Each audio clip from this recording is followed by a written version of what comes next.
Hello, welcome to my channel. आजचा माझा हा ऑफिशियली फर्स्ट व्हिडिओ आहे. या फर्स्ट व्हिडिओमध्ये मी आता बसून तुमच्याशी बोलते. आजच्या व्हिडिओमध्ये आपण बघणार आहोत की मी माझ्या केसांची काळजी कशी घेते घरच्या घरी.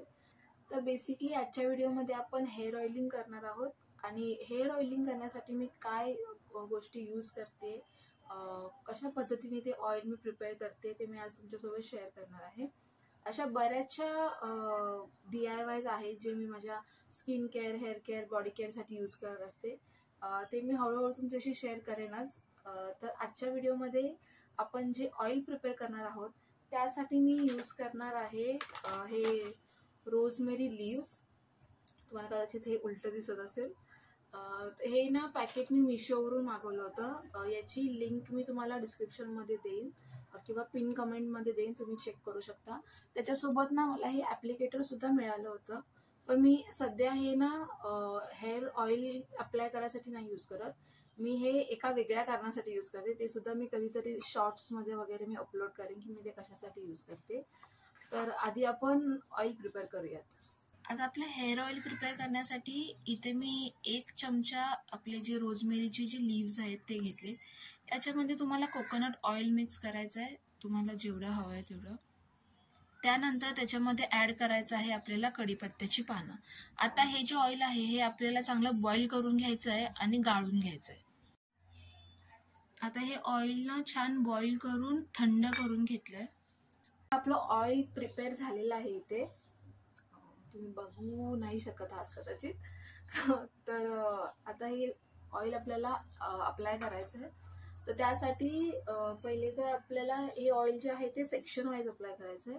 आपला जे हेअरचे पार्ट्स करून घेते मी आणि ते ऑइल ना थंड करून घ्या. म्हणजे एकदम थंड नाही, पण रूम टेम्परेचरवरती तरी ते ऑइल असायला हवं. नाहीतर तर आता हे ना ऑइल तुम्ही कॉटन बॉलनी सुद्धा लावू शकता, पण मला फिंगर टिप्सनी लावायला इझी वाटतं, छान अप्लाय होतं ते.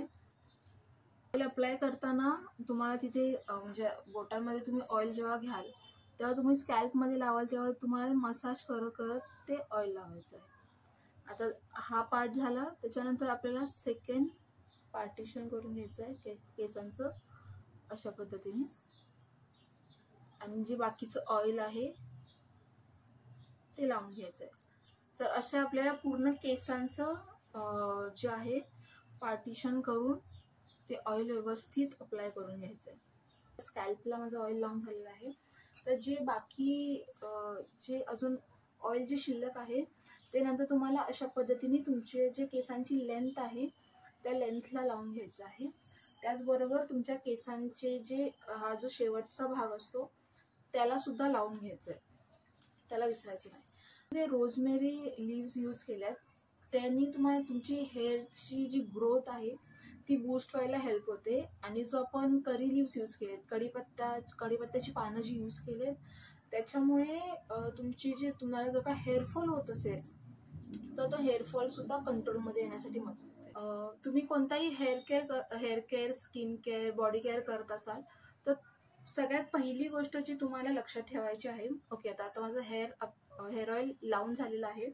तर आता मी यूज करते स्कॅल्प मसाजर. हा सुद्धा मी ऑनलाईन मागवला होता. ह्याची सुद्धा मी लिंक खाली डिस्क्रिप्शन किंवा पिन कमेंटमध्ये देते. तर तुम्ही जेव्हा कोणतंही हेअर केअर किंवा स्किन केअर, बॉडी केअर जेव्हा करता तेव्हा पहिली जी गोष्ट आहे जी तुम्ही लक्षात ठेवली पाहिजे ती म्हणजे की तुम्ही ते कशासाठी करताय, त्याच्या पाठचा तुमचा मोटिव्ह किंवा तुमचा कॉज काय आहे. जर तुम्ही हेअर केअर करताय तर तुम्ही म्हणजे फ्रीजसाठी करताय, हेअरफॉलसाठी करताय, डॅन्ड्रफसाठी करताय, हेअर ग्रोथसाठी करताय, डलनेससाठी करताय, स्मूथनेससाठी करताय, कशासाठी करताय ना हे तुमच्यामध्ये माइंडमध्ये क्लिअर असणं खूप इम्पॉर्टंट आहे.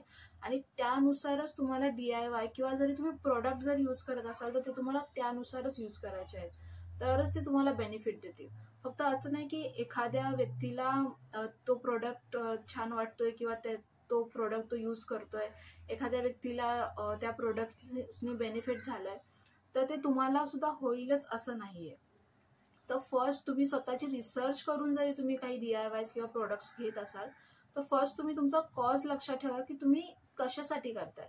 जर स्किन केअर करताय तर तुमची स्किन ऑइली आहे, ड्राय आहे, तुम्ही स्किन केअर पिंपल्ससाठी करताय, ब्राईटनेससाठी करताय, टॅन रिमूव्ह करण्यासाठी करताय, हे सगळ्या गोष्टींना लक्षात ठेवूनच तुम्हाला स्किन केअर किंवा तुमचं हेअर केअरचं रुटीन बनवावं लागतं.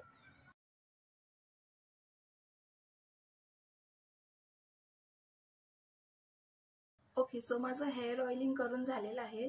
आता ना हे ऑइल तुमच्या केसांमध्ये 2 ते 3 तास ठेवायचं आणि त्याच्यानंतर तुम्ही हेअर वॉश करू शकता. जर का तुम्ही हे ओव्हरनाईट ठेवत असाल तर ओव्हरनाईटही तुम्ही ठेवू शकता, पण सध्या मी ते प्रिफर नाही करत, कारण की ओव्हरनाईट तुमचं ऑइल जेव्हा तुम्ही केसांमध्ये जे लावलेलं असतं ते थोडंसं का होईना तुमच्या स्किनला सुद्धा लागतं रात्रभर आणि त्याच्यामुळे तुम्हाला पिंपल्स वगैरे होऊ शकतात.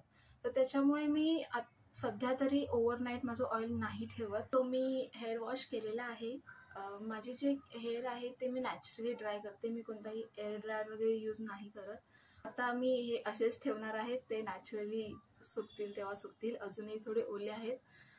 तुम्हाला हा व्हिडिओ कसा वाटला मला नक्की सांगा. माझा फर्स्ट व्हिडिओ होता, माझा फर्स्ट अटेम्प्ट होता.